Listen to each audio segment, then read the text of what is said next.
할렐루야. 제가요 너무 사랑하고 그리웠고요. 제가 언제나 이 강단에서 말씀을 한번 전할 수 있는 기회가 올까 하고요. 늘 사모하고 정말 여름 휴가 때는 한번 와야 되나, 아니면 수요일 날 한번 와야 되나 늘 마음 가운데 그랬는데, 제일 좋은 이 4인 사색에, 그것도 첫 번째 강사로 저를 초청해 주신 우리 신림동신교회 우리 성도님들, 그리고 김현수 목사님 사랑합니다. 대답이 껄쩍지근하네. 내가 4시간 반 걸려서 왔다니까요. 할렐루야. 오늘 큰 은혜 있을 줄로 믿습니다. 아멘. 할렐루야.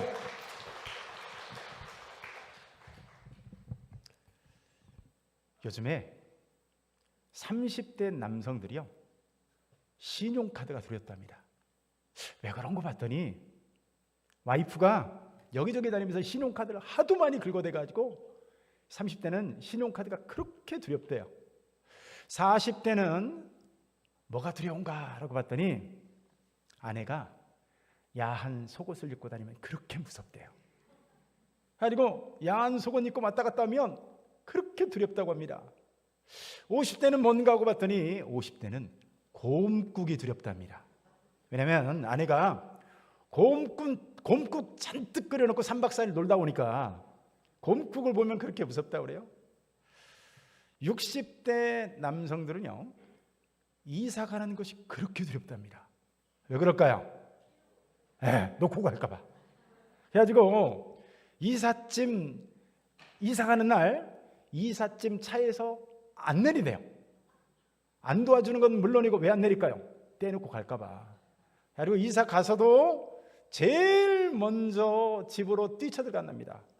저 사람 왜 저러나 봤더니 비밀번호 안 가르쳐 줄까봐 제일 먼저 내려가지고 문 열고 들어가서 나오질 않는답니다.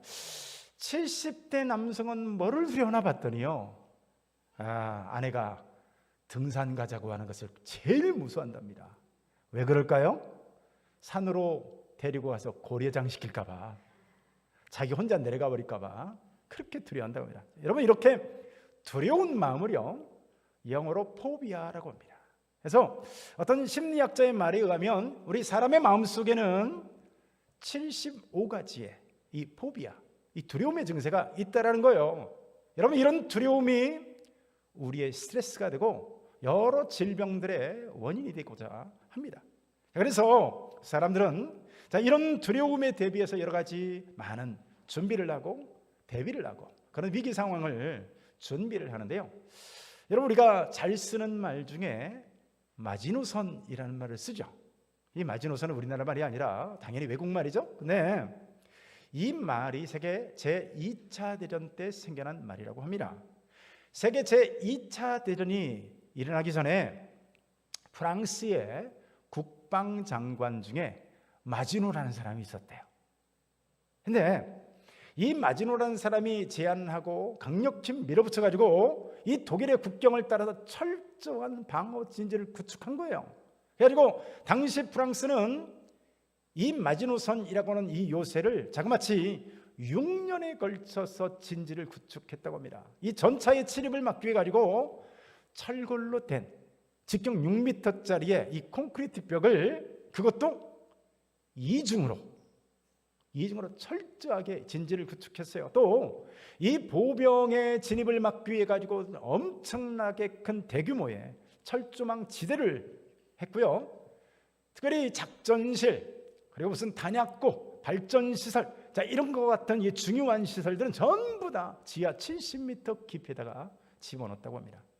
뭐 통신선 같은 것도 말할 것도 없고 어떻게 됐습니까? 그야말로 난공불락의 그 어떤 외적인 침입와도 결단코 뚫을 수 없는 이 마지노선을 구축을 한 겁니다. 그러나 막상 정작 2차 세계대전이 터졌을 때요, 이 독일군은 전혀 예상치 못한 곳에서 침공을 해왔는데 적들이 벨기에 지역인 아르덴이라는 곳으로 공격을 해왔습니다. 그래가지고 프랑스는 그렇게 오랜 기간 동안 공을 들여서 엄청나게 천문학적인 돈을 쏟아부은 이 마지노선이라는 이 방어전선을 단 한 번도 써보지 못하고 패배를 한 겁니다. 여러분 어떻습니까? 우리가 여러 인생에 이런 마지노선들을 준비하지만 우리의 준비하고 대비하고 뭔가 여러 해 동안 오랫동안 준비해온 것들이 때때로 이 마지노선 같을 때가 있다는 거예요. 동양에도 이와 비슷한 사례가 있는데 그게 누구냐면 바로 중국의 진시 황제였어요. 이 사람은 북방에 이 흉노족의 침입을 막기 위해 가지고 그 유명한 만리장성을 쌓습니다. 그런데 역사 가운데 제대로 한번 이 만리장성을 써보지도 못하고요, 오히려 무리하게 이 만리장성을 구축한 것 때문에 진나라가 멸망해버리고 말았어요. 여러분, 우리가 준비하는 것들은 무엇입니까? 여러분들의 인생을 통해서 무엇을 준비하고 여러분들의 인생의 위기를 대변해서 그것을 위해서 어떤 영적인 마지노선을 준비하고 있습니까? 어떤 것들이 여러분들의 진정한 도움이라고 생각을 하십니까? 자, 놀랍게도 오늘 본문 1절 말씀에 보면 유명한 말씀이죠. 우리 같이 한번 읽어볼까요? 시작. 내가 산을 향하여 눈을 들리라. 나의 도움이 어디서 올까? 나의 도움이 어디서 올까? 여러분, 이 질문은 모든 인생을 살아가는 모든 인생들의 질문입니다. 그것이 예수를 믿는 사람이든 예수를 믿지 않는 사람이든 동서고금을 막론하고 누구든지 인생의 이 질문을 하고 살아가는 거예요. 나의 도움은 어디서 오는가라는 거예요. 여러분들의 인생은 그 인생의 위기를 만날 때 여러분들의 인생 가운데서 무엇이 여러분들의 도움이라고 믿습니까? 많은 사람들이 돈이라고 믿어요. 자, 우리나라의 1등 부자였던 사람, 삼성그룹의 회장이었던 이건희 회장의 셋째 딸이요, 자살을 해서 그만 세상을 하직하고 말았어요.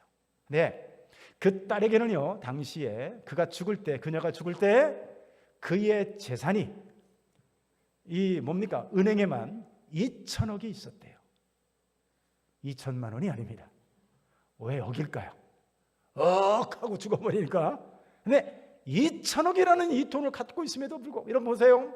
우리나라 최고의 대기업의 딸인데다가 외국에서 그 화려한 유학생활을 하고 있던 이 여자가 여러분 왜 2천억이라는 재산을 두고 자살할 수밖에 없었을까요?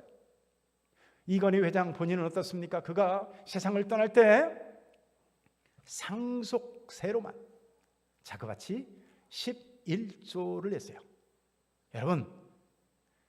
여러분들이 들은 11조가 아니라 상속세로 내는 세금만 그가 죽을 때 상속세로 11조를 냈다니까요.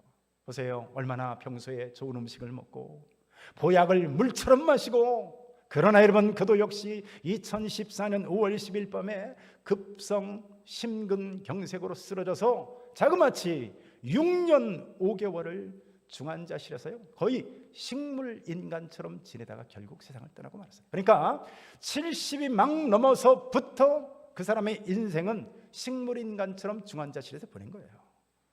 많은 사람들이 이 권력과 여러분 출세 이런 것들을 힘이라고 하지만 보세요. TV에서 정말 한때 정부 요직에 있던 사람들 감옥 가는 거 봐요.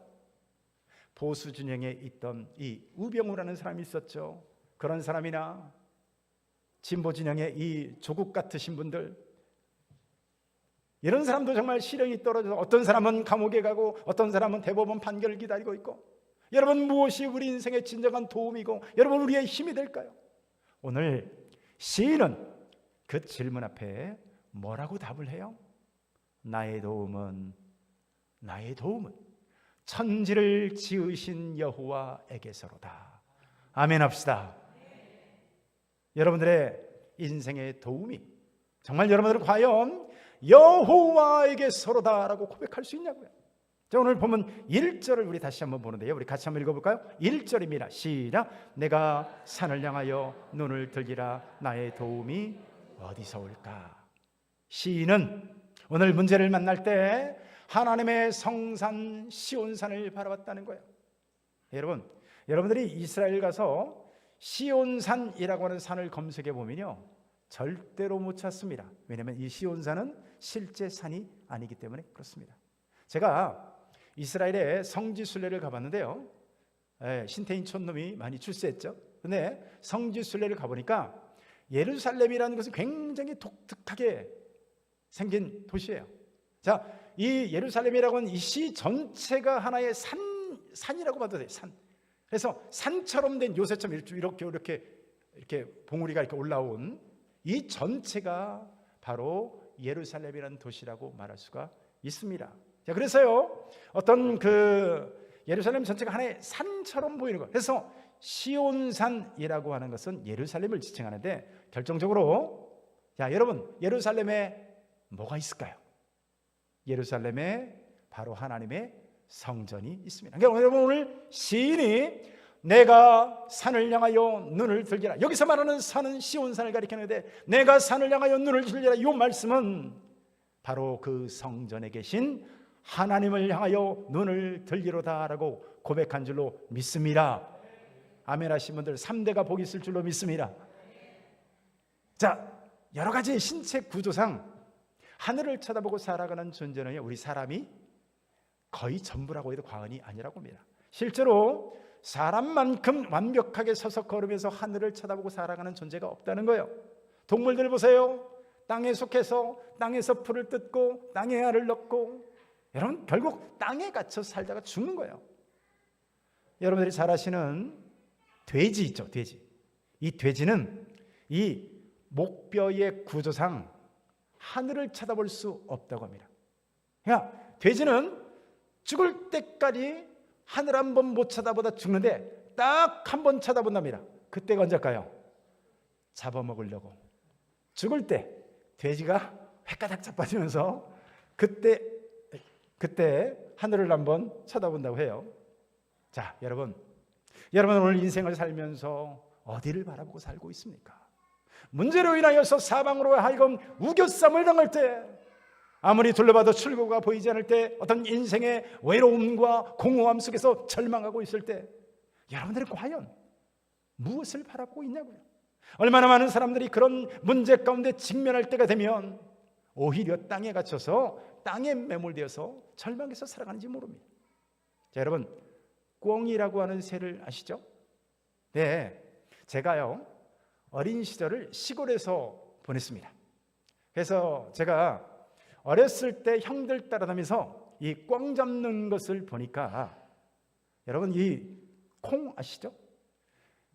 꿩을 콩으로 잡는데요, 꿩이 콩을 되게 좋아합니다. 근데 콩에다가 이렇게 송곳 같은 걸로 이렇게 파가지고 거기다가 사이나라고 있어요.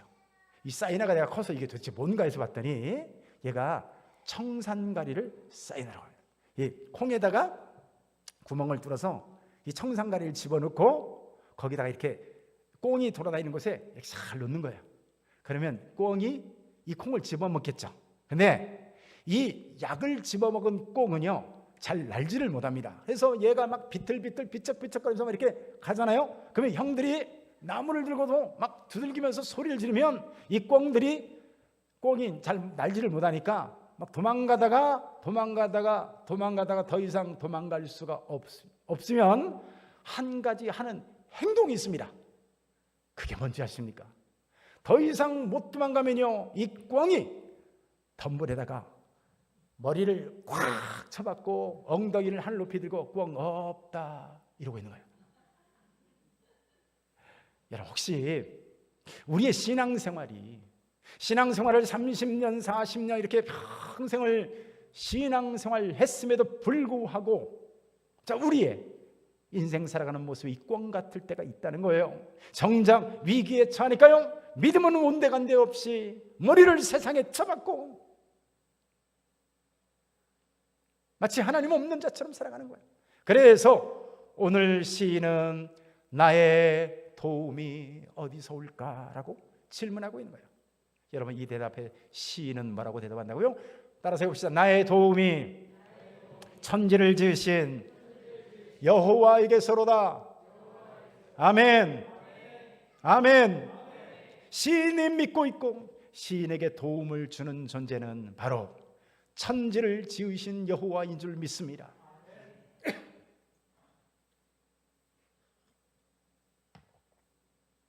자, 우리가 한글 성경에 보면 천지라고 돼 있죠. 근데 한글 성경 그냥 천지 한 단어처럼 돼 있지만 히브리어 원어를 보면요 하샤마인 벳 하아레츠 이렇게 돼 있어요. 수준 높은 말을 이해하시겠습니까?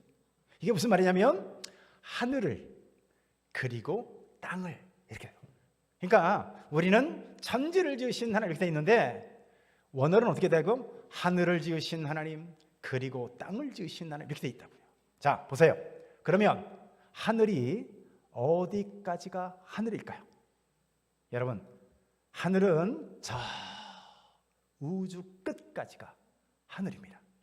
자 여러분들은 그러면 우주의 별들이 몇 개나 있을 것 같습니까? 제가 서울에서 사역할 때요, 저도 서울에서 사역할 때가 있었습니다. 지금이나 신태인 촌놈이 됐지, 저 서울에서 목민교회에서 산정현교회에서 등등 수도권에서 사역을 많이 했는데, 제가 서울에서 사역할 때 저 전라북도의 진안이라는 곳에 가면 거기에 섬진강이라는 곳에 있어요. 거기에 중고등부 애들을 데리고 섬진강으로 거기서 수련을 갔어요. 그래서 섬진강 변에다가 쫙 애들 거기다 텐트를 쳐놓고 야영을 하고 뭐 이렇게 하는데, 애들 집회 끝나고 다 재우고 나서 저녁에 나와서 평상에 딱 돗자리 깔고 누웠는데요, 하늘을 바라봤는데 세상에 여러분 밤하늘이 얼마나 아름다운지 서울 사는 것들은 몰라요. 마치 밤이요 다이아몬드 보석을 쫙 뿌려놓은 별이 그냥 진짜 쏟아질 것 같은 것, 이 표현이 그때 하는 것 같아요. 막 별이 그냥 막 쏟아질 것 같아요. 근데 여러분 이게 실제로 아무리 쏟아질 것 같아도 우리가 평소에 육안으로 확인할 수 있는 별들은 불과 2,000개, 3,000개가 안 돼요.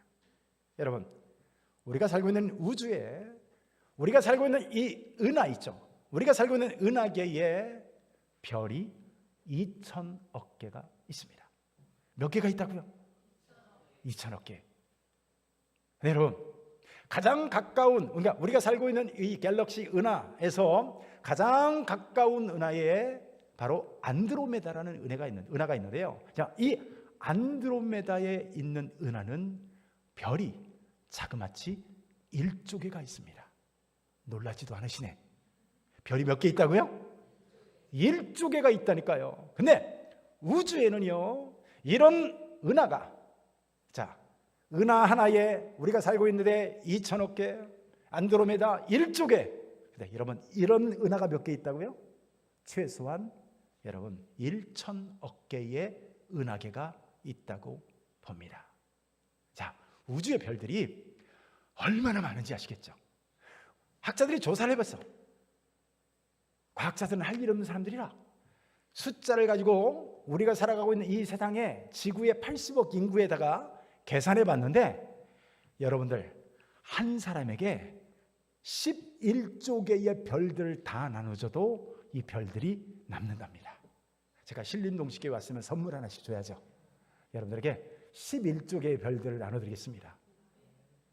할렐루야. 내가 생각해 보세요. 하나님이 왜 이렇게 크게 만들었을까? 그런 거 생각해 보신 적 있으세요? 아니 공간 낭비인가? 뭐 이렇게 크게 만드셨나?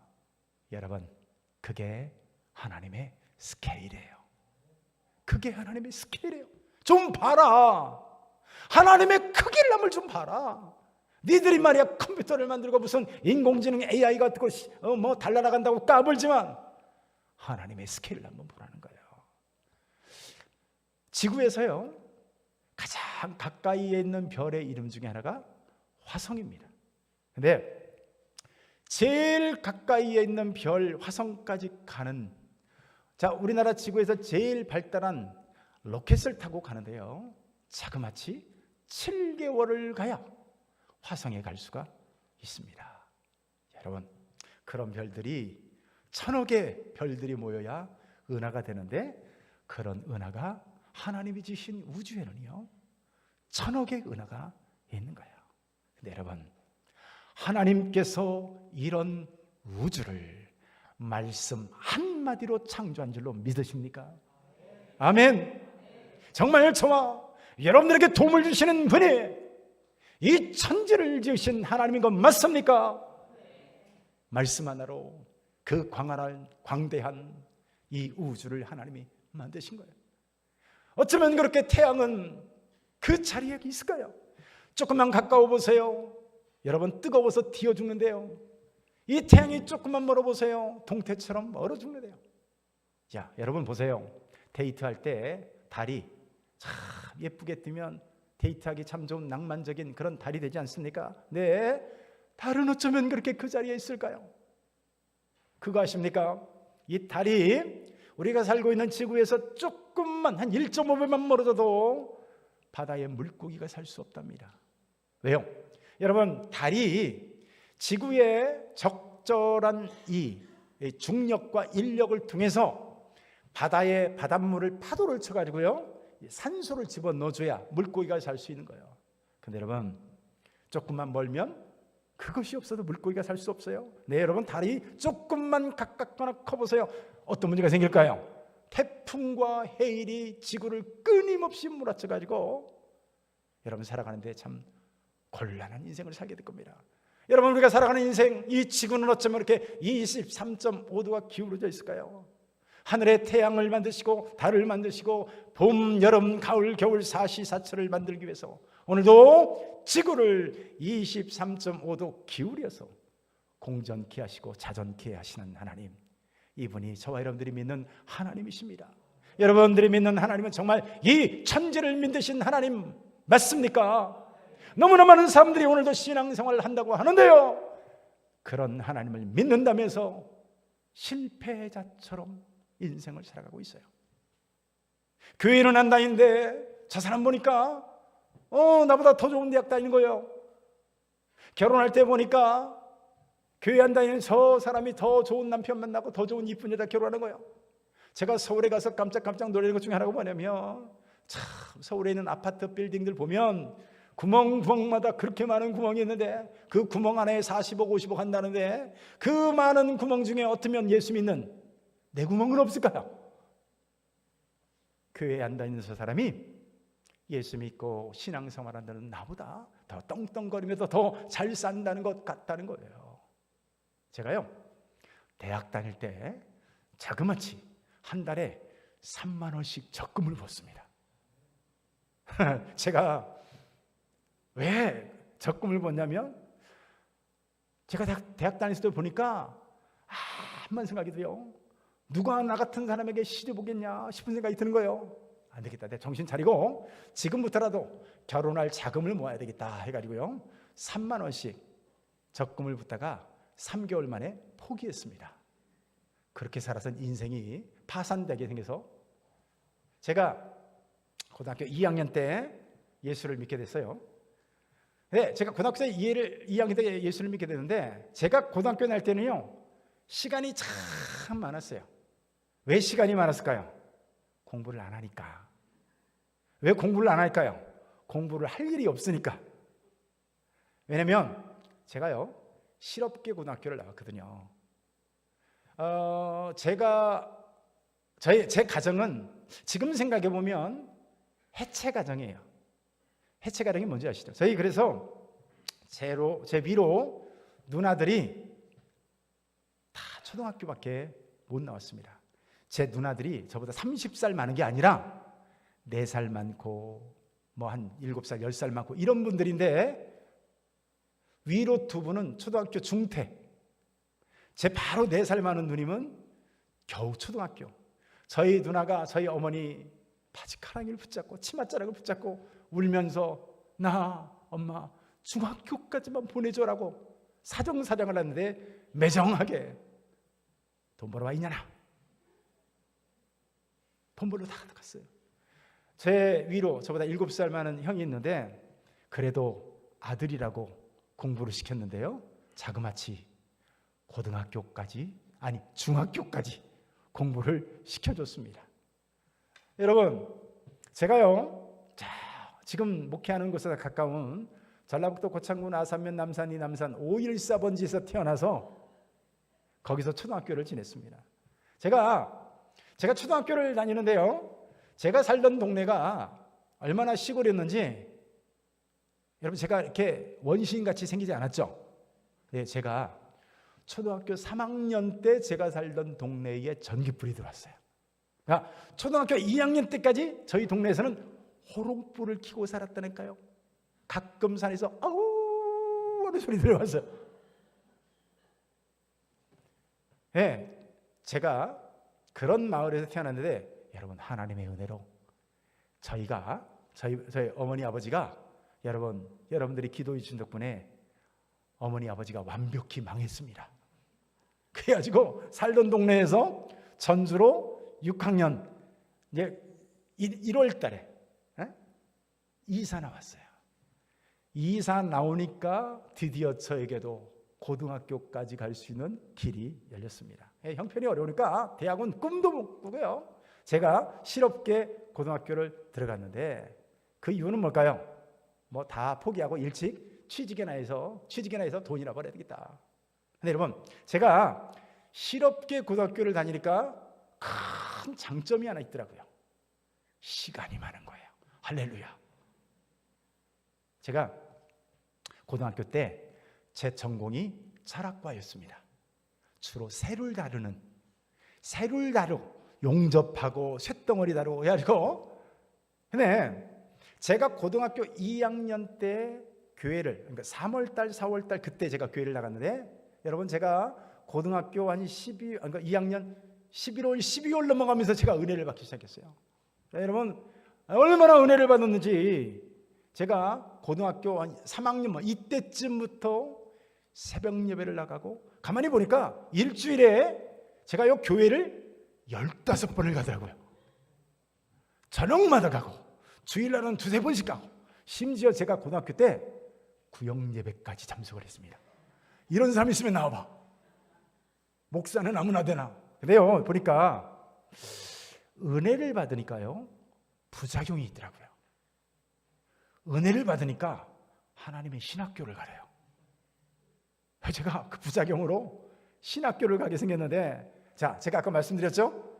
제가 공부하고 담을 쌓고 시간이 많은 이유가 뭐라고요? 공부를 안 하니까, 할 일이 없으니까. 근데 그런 사람이 하나님이 부르시는데 좀 적당한, 자, 서울에서 제법 떨어진 그런 신학교를 가라고 얼마나 좋아요? 하나님이 저에게 총신대를 들어가라 하시는 거예요. 여러분, 그 당시에 상식이 뭐냐면, 우리 목사님도 총신대를 나왔지만 총신대를 그 당시에 들어가려면 거의 연대 고대 수준 정도는 되어야 원서를 낼 수 있다라는 헛소문이 떠돌았어요. 그래가지고 제가 고등학교를 졸업할 때요, 정말 공부하고 담싸워서 제가 중학교 다니는 여자 2학년짜리 여자한테 내가 대학교 준비하면서 물어봤어요. 야, 두라는 영어 단어가 뭐냐? 그랬더니 그 여자애가 고개를 들면서 오빠 하다 그랬던 저였습니다. 근데 하나님께서 저를요 11달 공부시켰는데 총신대를 들어가게 하셨습니다. 누구의 은혜일까요?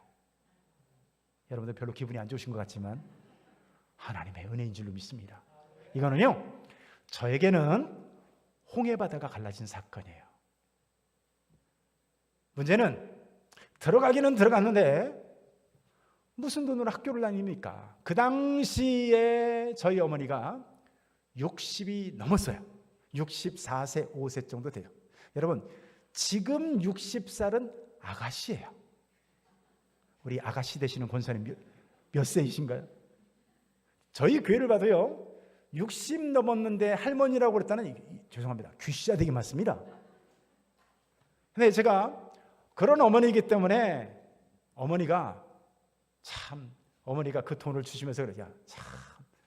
너 참 용하다 하면서 어쩌면 내가 개탄 줄 알고, 어머니가 딱 한 번 등록금 한 번 드려요. 입학금 등록금 아시죠? 그거 안 되시면 전 들어가지도 못하는데 하나님이 그거는 준비해 주셨어요. 그래서 제가 들어갔는데, 그리고 제가요 그 독서실에서 제가 먹고 지냈습니다. 제가 공부를 열심히 하기 위해서 독서실에서 먹고 지냈을까요? 아니에요. 기숙사 들어갈 돈이 없으니까 독서실에서 그냥 공부하다가 거기서 자빠져 자는 거예요. 자, 근데 3주쯤 지나니까 제 지갑을 열어보니까요, 제 지갑에 자그마치 3,000원이 들어있었습니다. 제가 얼마나 그 기숙사 어두운 곳에 앉아서 눈물을 흘리면서 절망했는지 몰라요. 근데 어떤 이유에서인지 모르지만 제가 야외 선교단이라고 중창단, 그러니까 동아리에 제가 있어서 거기서 노래를 배웠는데, 그 선배 중에 최주철, 지금은 목사님이나 그 당시에 최주철 전도사님이란 분이 저를 찾아왔더라고요. 그러면서 제 얼굴을 보더니 혀를 차더니 저를 데리고 그 당시에 사당역 총신대 입구역 아시죠? 지금 이수역, 거기에 앞에 있는 지하실에 있는 목민교회라는 교회로 저를 데리고 갔습니다. 네, 여러분 생각해 보세요. 제가 말이 총신대학교 신학생이지 지금 들어간 지 얼마 됐어요? 이제 3주 지나서 한 달 막 지나갈 무렵인데, 그런 사람을 데리고 왔으니 아무리 목사님이 궁해도 저를 전도사로 쓰겠습니까? 교회 망할 일 있겠어요? 그랬더니 목사님이 한참을 고민하더니 저를 전도사로 쓰는 게 아니라 저를요, 지도교사라는 명목으로 그러니까 주일학교를 저에게 맡기는데, 하는 일은 전도사고 설교고 다 하는데 이름은 전도사가 아니라 뭐라고요? 지도교사라고 해가지고 사례비를 주는데요, 여러분 놀라지 마십시오. 얼마나 사례비를 많이 줬는데 한 달에 5만 원을 줬어요. 근데 그 당시에 기숙사 한 끼 밥값이 500원이었습니다. 자, 생각해 보세요. 저도 명색이 신학생이고 하나님의 종인데 5만 원을 받았으면, 사례비를 받았으면 11조를 하나님께 드려야죠. 5천을 떼서 11조를 드렸습니다. 계산이 빠르신 분은 자, 500원짜리 곱하기 3, 1,500원. 한 달에 얼마? 45,000원. 여러분, 저는 뭘 가지고 공부를 다니고 뭘 가지고 버스 타고 다니고 그렇게 하겠어요? 기본적으로 답이 안 나오는 인생을 사는 거예요. 근데 여러분, 제가 어려운 질문 하나 하겠습니다. 여러분, 그때 제가 굶어 죽었을까요? 안 굶어 죽었을까요? 할렐루야. 제가 이 질문을 우리 교회 이 설교하다가 이 얘기를 하면서 우리 교회 맨 앞에 계신 나이 드신 권사님한테 물어봤어요. 권사님, 제가 그때 굶어 죽었을까요? 안 굶어 죽었을까요? 권사님이 뒷콕질고 제가 어떻게 알아요? 굶어 죽었으면 제가 이 자리에 있겠습니까? 여러분, 제가 아까 적금을 한 달에 얼마 벌었다고요? 자그마치 3만 원. 제가 군대 제대하고요, 제대하고 나서 이제 사역지, 임지를 구하는데, 그 당시에 저를 찾아왔던 아주 훌륭한 영성 깊은 전도사님이 있었는데요, 김현수 전도사라고. 저를 찾아와가지고, 형, 우리 교회 한번 와보지 않을래요? 해가지고요, 저를 그 당시 안산 선부교회라는 곳에 그 교회에 저를 소개를 해서, 제가 그 교회를 갔는데, 아니 교회를 소개시키려면 가까운 곳을 해주지, 버스 타고 전철 타고 또 버스 타고 해가지고요, 꼴짝꼴짝 들어가서 1시간 반을 들어가는 거예요. 가는 데만 전철 타고 버스 타고 산 넘고 물 건너 1시간 반을 갔습니다.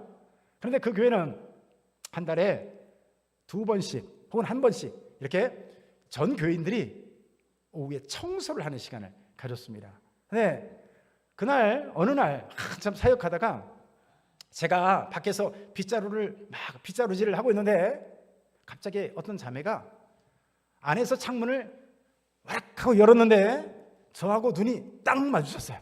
근데 이 자매가 저를 보면서 갑자기 문을 확 열었는데 눈이 마주치니까 호호호 웃었습니다.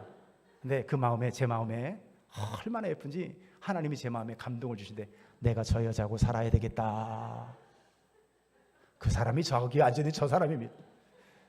김현수 목사의 누나 되시는 분하고. 여러분, 제가 3만 원씩 적금 줬는데 결혼했어요, 못했어요? 하나님이 그 교회에서 제일 예쁜 아가씨하고 결혼시켜 주신 줄로 믿습니다. 왜 아멘을 껄쩍지근하게 하십니까? 우리 하나님, 천지를 지으신 하나님이신 것을 믿으시길 축복합니다. 말도 안 되는 3만 원짜리 적금 들어가는 인생이, 그 한심한 인생이 하나님 손에 붙들리니까 지금 이처럼 쓰임받고 있는 거예요. 제가 대학 다닐 때요, 등록금 마련을 위해서 정말 3일 금식을 7번을 했습니다. 참 뒷산 기도굴에 들어가서 기도 참 많이 했어요. 근데 여러분, 단 한 번도 우리 하나님이 등록금 내는 기한을 어겨본 적이 없습니다.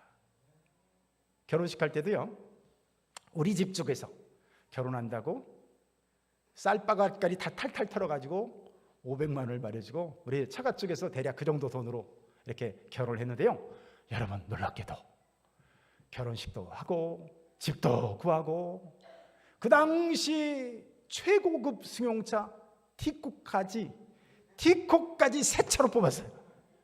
그리고도 지금까지 공급하시는 하나님의 은혜로 이렇게 살고 있습니다. 제가요, 뒷산 기도굴에서 하나님께 엄청 따졌어요. 아니, 왜 하나님 돈 많은 사람 놔두고 하필이면 나입니까? 정말이요, 돈 부모 잘 만나서 오늘도 그렇게 유복하게 사는 저놈들 데려다 쓰지, 나 같은 사람 불러서 하나님 고생 나 고생, 이게 뭐 하는 겁니까?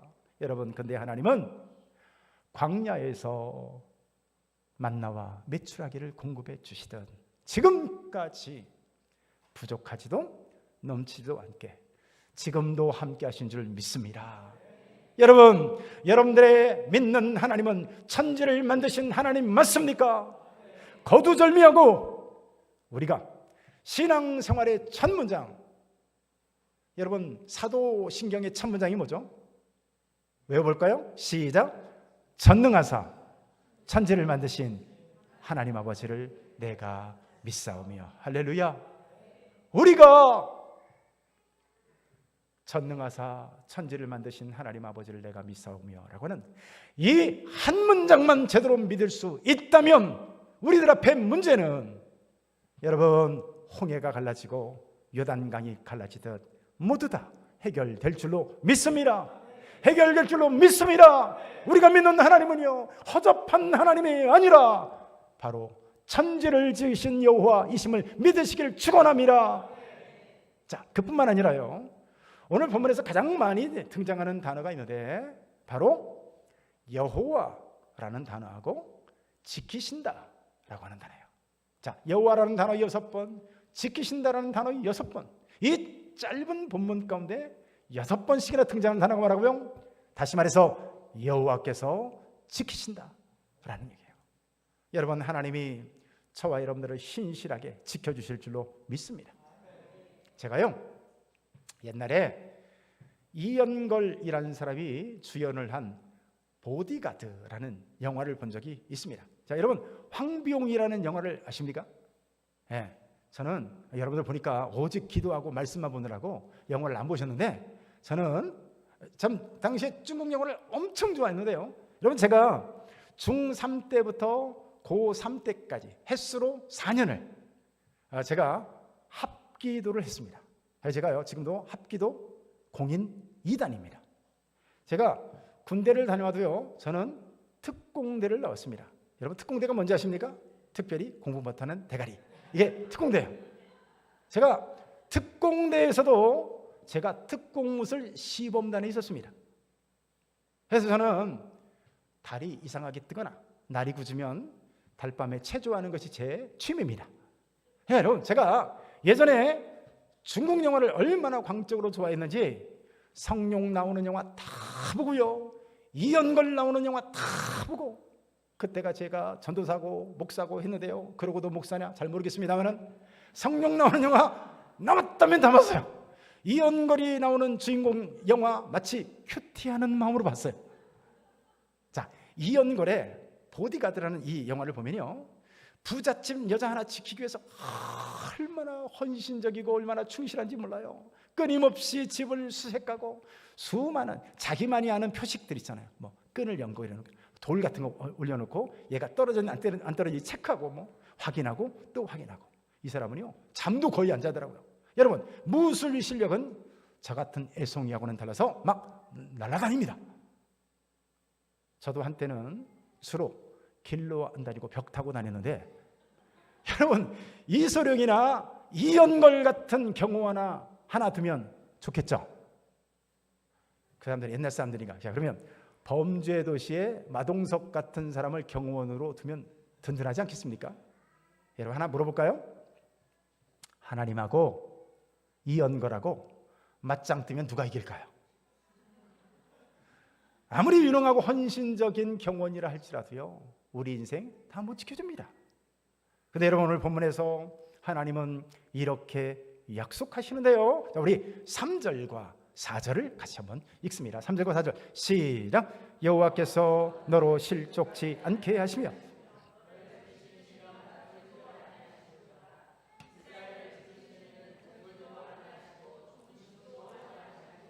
아멘. 여러분, 하나님하고 바로 왕하고 이집트의 바로 왕하고 싸워서 누가 이겼을까요? 애굽의 군대와 마병을 홍해 바다에 수장시키신 분이 누구일까요? 다시 한번 물어볼까요? 마동석하고 하나님하고 맞짱 뜨면 누가 이길까요? 제 원고에는 모두 다 하나님이라고 큰 소리로 대답한다라고 쓰여 있습니다. 아멘. 아멘.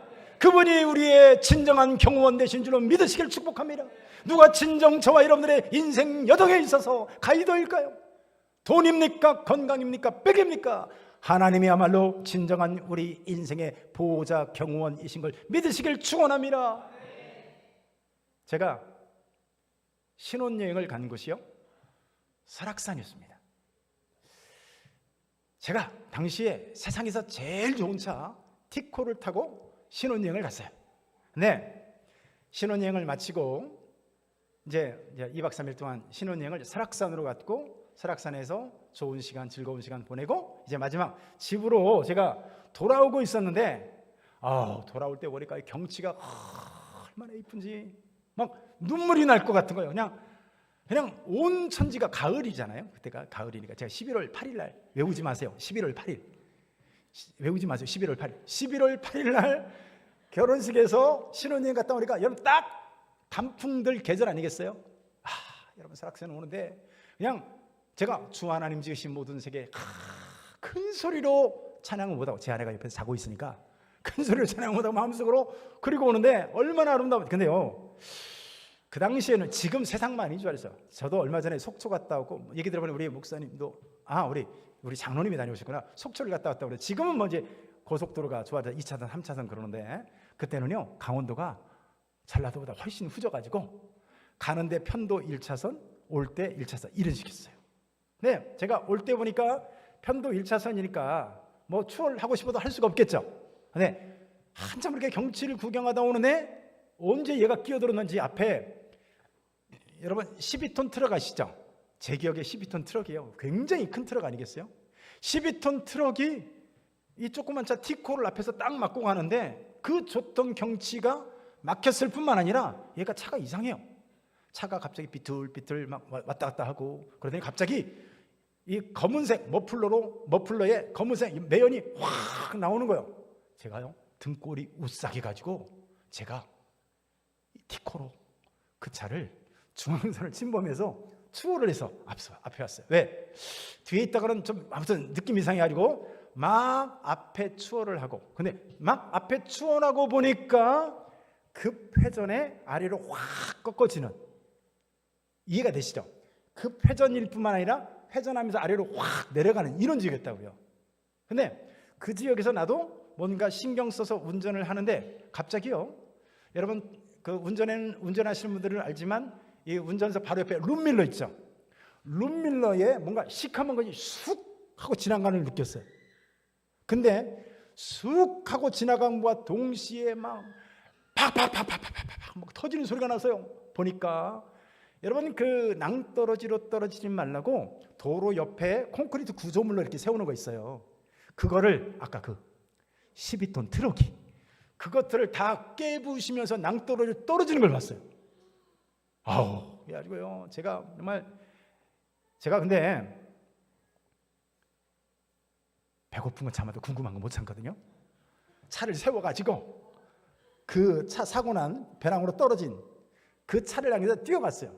가서 보니까 세상에 그 12톤 트럭이요 배낭으로 떨어졌는데 이렇게 완만한 이렇게 45도 정도 돼 있는 그 배낭인데요, 차가 거기 꼬꾸라져 가지고 이 차가 목이 부러져 가지고 이렇게 꺾어져 가지고 아무튼 처박혀 있는데 운전기사가 살았는데요, 피칠갑을 한 채로 나와가지고 막 어딜 막 두리번거리 다니고 있어요.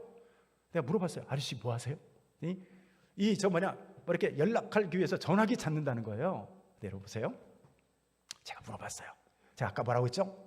배고픈 건 참아도 궁금한 건 못 참는다 했죠. 그 사람한테 염장지르듯이 물어봤어요. 아저씨 왜 사고 나셨어요? 했더니 여러분 이분이 뭐라고 했냐면 대답이 기가 막힙니다. 브레이크가 고장 났는데 앞에 아까 회전 구간에서 앞에 가는 차를 밀어버릴 것 같아서 차를 꺾었는데 이렇게 됐다는 거예요. 여러분 앞에 가는 차가 어떤 차예요? 세상에서 제일 좋은 차 디코를 타고 신혼여행에서 오고 있는데 제 차를 밀어버렸으면 제 차가 어떻게 됐겠어요? 여러분 어떤 차가 떨어졌을까요? 여러분 제가요 신혼여행 한번 갔다 오다가 요단강 건너갈 뻔했습니다. 여러분 하나님께서 저의 경호원이 되어 주신 줄 믿으시길 축복합니다. 여러분 그때 그 차가 저를 덮쳤다면 아마 이 시간 신림동신교회 금요기도에 제가 설교하고 있지 못했을 것입니다. 여러분 우리의 하나님이 경호원이신 줄로 믿습니다. 이 하나님이 우리 하나님이신 걸 믿으시길 축복합니다. 이 하나님을 의지하시기를 축복합니다. 이 하나님이 우리의 진정한 도움이시고 여러분 우리 인생의 진정한 경호원이신 걸 믿으시길 축복합니다. 자 오늘 이 시간 한 목소리로 한번 기도하기를 원합니다.